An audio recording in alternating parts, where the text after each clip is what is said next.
Content ఎలా create చేయాలి, short film ఎలా తీయాలంటే, మనం ఒకరింటికి పోయినాం అనుకుందాం. ఒకరింట్లోకి పోతే మనం వాళ్ళకి తెలిసిన వాళ్ళమై ఉంటాం. వాళ్ళకి పరిచయస్తులం అయి ఉంటాం. అందుకే పోతాం. లేదా పిచ్చోడైపోతాడు. ఎవడన్నా పిచ్చోడైపోతాడు. కాబట్టి నన్ను నడని ఎల్లగొడతారు. కానీ అలా ఎల్లగొట్టేదంటే వాళ్ళకి తెలిసిన వాళ్ళమై ఉంటాం. కానీ వాళ్ళకు తెలిసిన వాళ్ళం కాదు. అయినా రూమ్ అంతా తిరుగుతున్నాం చక్కగా అపరిచితుడిగా. అంటే ఎక్కడైనా జరుగుతుందా? జరగదు. ఒకవేళ అలా జరిగితే పిచ్చోడు అంటారు, ఎల్లగొడతారు. లేదా దొంగ అంటారు. దొంగన్న మెత్తగా కొడతారు. కానీ ఇవేవి కావు. దొంగ కాదు, పిచ్చోడు కాదు, వాళ్ళకి పరిచయస్తుడు కాదు. అయినా రూమ్ అంతా తిరుగుతూ ఉండు. అంతా తిరుగుతూ ఉంటే మనకి ఏ హక్కు ఉంది? అట్లా అయితే జరగదు కదా. అలా ఉండదు కదా. మనం మనకి తెలిసినోడు అయి ఉండాలి, లేదా పిచ్చోడు దొంగ అయి ఉండాలి. ఈ రెండింటిని ఎల్లగొడతారు. వాళ్ళు అట్లా కూడా చేయటం లేదు. మనం తెలిసినోడు కాదు, ఆ రూమ్ అంతా తిరుగుతూ ఉన్నాం, చుట్టూ పల్లెంతా కలే తిరుగుతూ ఉన్నాం. అప్పుడు ఎట్లుంటుంది? అపరిచితుడిగా తిరుగుతాను. అది ఎక్కడ జరగదు కదా. అలా జరిగితే ఎలా ఉంటుందో సినిమా అనేది షార్ట్ ఫిల్మ్ అనేది అట్లా తీస్తారంట. అంటే ఏడవడము, నవ్వడము, బాధపడము, లవ్, రొమాన్స్, ప్రపోజ్ చేయడము, ఇదంతా కూడా అపరిచితుల్లాగా జరుగుతుంది అన్నట్టు. అంటే ఎవరికి సంబంధం లేని వ్యక్తిగా ఏడుస్తారు, ఎవరికి సంబంధం లేని వ్యక్తిగా నవ్వుతారు, ఫైట్ చేసుకుంటారు, మాట్లాడుకుంటారు, దోస్తాన్ చేస్తారు. బయట ఎన్ని జరుగుతాయో అవన్నీ జరుగుతాయి. కానీ ఆ కథ అంతా కూడా ఎవరికి పరిచయం లేని వ్యక్తిగా జరుగుతుంది అనమాట. ఓకే, అట్లుంటుంది అనమాట. అంటే విత్తనం చెట్టుకు అంటే విత్తనంతో సంబంధం లేకుండా ఏ చెట్టు మొలవదు కదా. అలాగే చెట్టు నుండి విత్తనం వస్తుంది. విత్తనంతో సంబంధం లేకుండా చెట్టు మొలవదు. అలా మొలుస్తుందా? అలా మొలిస్తే ఎవడన్నా నమ్ముతాడా? ఎవడు నమ్మడు కదా. ఎందుకంటే ఒకడు పుట్టాడు, కొడుకు పుట్టిండంటే తల్లిదండ్రులు ఉంటారు, తల్లిదండ్రులు ఉండే కొడుకు పుడతాడు. కానీ తల్లిదండ్రులకు సంబంధం లేని కొడుకు ఉంటాడా? ఎక్కడా ఉండడు కదా. ఒక ప్రపంచం కూడా అంతే. ఒక వీధి పోయినా, ఒక ఊరి పోయినా ఎవరు నువ్వు అంటారు. అంటే నీ ఊరేంది, నీ పల్లెంది, ఎవరికి చెందినవని వాళ్ళు అడుగుతారు.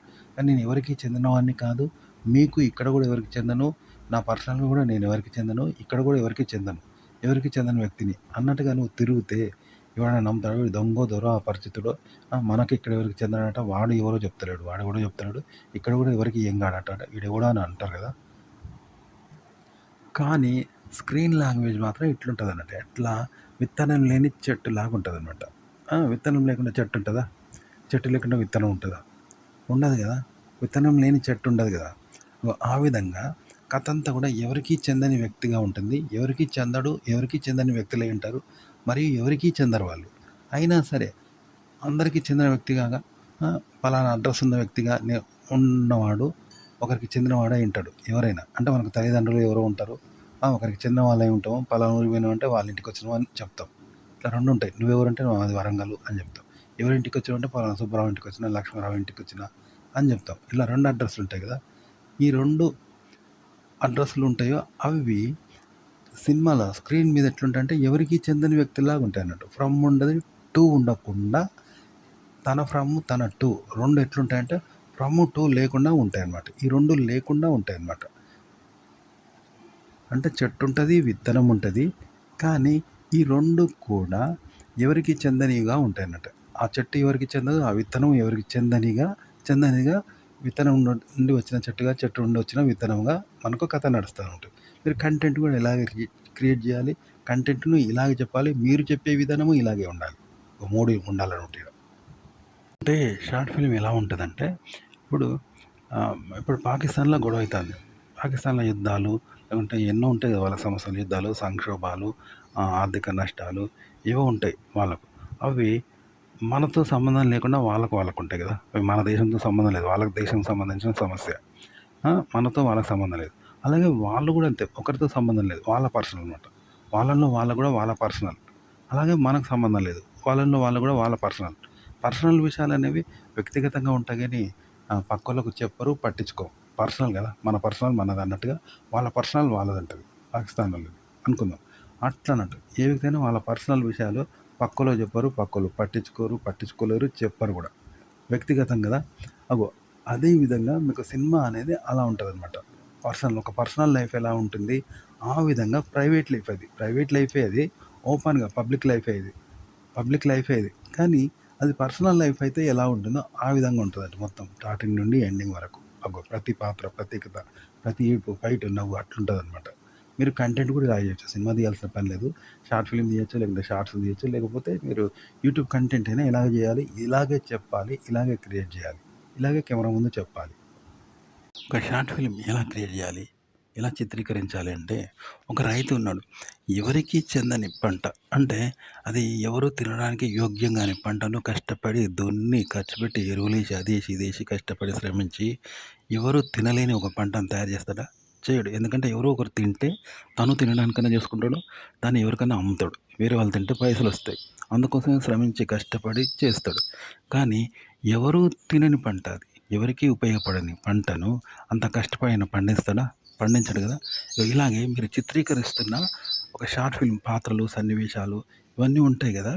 అవి కూడా ఎవరికీ చెందని పంట. అంటే చెప్పాను కదా! దానివల్ల ఎవరికీ ఉపయోగం ఉండదు. దానికోసం బాగా శ్రమించి పండిస్తే తనకు ఉపయోగం ఉండదు, ఇతరులకు ఉపయోగం ఉండదు. అలాంటి నిరుపయోగమైన పంట కోసం బాగా శ్రమించి కష్టపడి రైతు ఎరువులేసి శ్రమించి దున్ని కష్టపడ్డాడు. పండించిండనుకో ఎలా ఉంటది?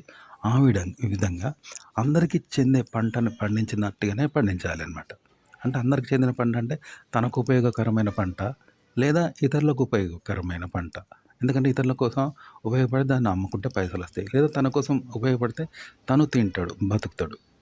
ఇట్లా ఈ 2 ఉంటాయి కదా! ఉపయోగకరమైన పంటను పండించినట్టుగా పండిస్తే ఎంత కష్టపడతాడో అదే తీయాలి. కానీ దానికోసం ఎవరికీ చెందని పంటను పండించినట్టుగా దాన్ని క్రియేట్ చేయాలన్నమాట. చిత్రీకరణ అలా క్రియేట్ చేయాలి.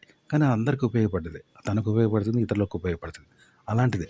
అలాంటి కంటెంట్‌ని ఎవరికీ సంబంధం లేని, ఎవరికీ చెందని ఒక పంటను పండిస్తే ఎంత కష్టపడతాడో, ఎలా చేస్తాడో ఆ విధంగా చేయాలన్నమాట క్రియేట్. మీరు యూట్యూబ్ కంటెంట్ అయినా ఇలాగే చెప్పొచ్చు. ఇలాగే క్రియేట్ చేయాలి. ఇలాగే చెప్పాలన్నమాట. అలానే నిరుపయోగమైంది మాత్రం కాకూడదు. అంటే ఎవరికీ చెందంది, తనకు చెందంది మాత్రం కాకూడదు. ఇలా ఎందుకు ఉండాలంటే, ఇప్పుడు గమ్యం అంటే గమ్యం ఉంటది. అలాగే ప్రారంభం అంటే ప్రారంభం. ఇక్కడ నుండి ప్రారంభమవుతాం, అక్కడ గమ్యం చేరుతాం. కానీ మధ్యలో ప్రయాణం ఎలా ఉంటది? ఓహ్! అలా ఉండాలన్నమాట కంటెంట్. అప్పుడే ఆసక్తిగా ఉంటది. అంటే ఇప్పుడు కరోనా ఉన్నది. కరోనా వచ్చింది అంటే అందరూ ఇగ మందు లేదు అన్నప్పుడే భయపడతాం కదా! ఎప్పుడు ఏమైద్దో, ఏం జరుగుతదో అని భయపడతారు. కానీ మందొచ్చిన తర్వాత ఎందుకు భయపడతాం? మందేసుకుంటే అయిపోద్ది. అందరికి తెలుసు ఇగ ముగింపు. కాబట్టి కాబట్టి ప్రారంభము, ముగింపు లేకుండా ప్రయాణంలా ఉంటుందనమాట నేను చెప్పినట్టుగా. సినిమా గాని, కంటెంట్ గాని అలా ఉండాలి. ఇప్పటిదాకా చెప్పాను గదా! ఒక విత్తనం లేని చెట్టులాగా ఉంటే ప్రారంభము, ముగింపు కాకుండా మధ్యలో ప్రయాణంలా ఉంటుంది. అప్పుడు ఆసక్తిగా ఉంటుంది.